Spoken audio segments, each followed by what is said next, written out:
Hey, welcome back. Nerd Down the Creek. Today we are talking about hip explosion. It's fun if you say that in slow-mo.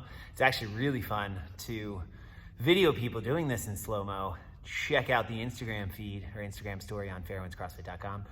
No, that's not right. On Fairwinds CrossFit Instagram feed and watch the wonderful Genevieve and her amazing from the ground hip hop, which we are going to demonstrate. All right, in today's workout, we got a boatload of burpee box jumps. So we do box jumps. It's a hip extension, hip explosion movement. It's a dynamic plyometric movement. So why not make it that much more fun by adding the burpee, which is also a hip extension and flexion movement that requires a little bit of plyometric gymnastics movement. So take two gymnastics movements, mash them together. They are more than the sum of their parts. We train in the warm-up today on how to activate that hip extension explosively. So the first thing we did is from a ground jump and land. I don't know what to call this. Sitting on your heels, jump and open. But we demoed it or modified it to get us there. So what I'm gonna do is I'm gonna show you the progression, and I want you to think about how in each of those progressions, I've got to use my hips more and more and more. Not to say that the broad jump to an elevated jump to a from the ground jump doesn't each do their own thing, but you'll notice that as I go, I've got to get more and more explosive. So I start with just a normal broad jump, right? And I open that hip, and to land it solid, I gotta really explode and open. Then I can take myself and I'm slightly elevated on my red mat here, and it's exactly the same. I'm sitting, and I'm gonna use my arms a little bit, but to jump, I have to open those hips and then land it. And then I can go from the ground, where now I really gotta explode and open those hips to get those feet under.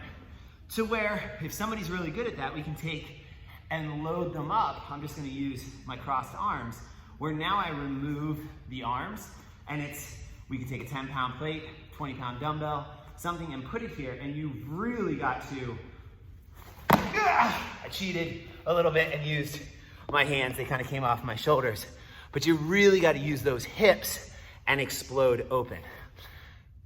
When I do the burpee and I'm doing that same flexion where I bend, I flex, and I come down, and then I extend the hip and jump.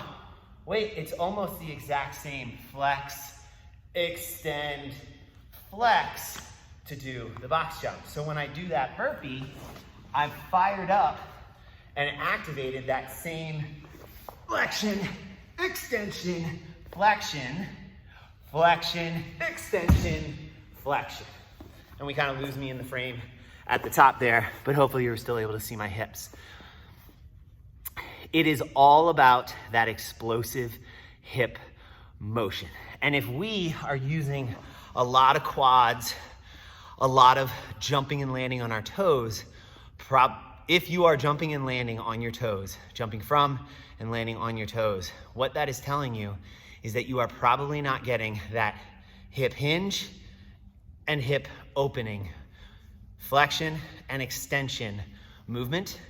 Get back in your heels, initiate with the hips, squeeze your butt when you jump.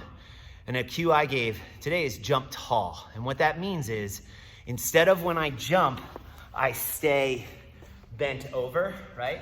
This is a short jump. If I jump tall, what that means is I'm getting that full extension of my jump, and when I'm landing with a tall chest.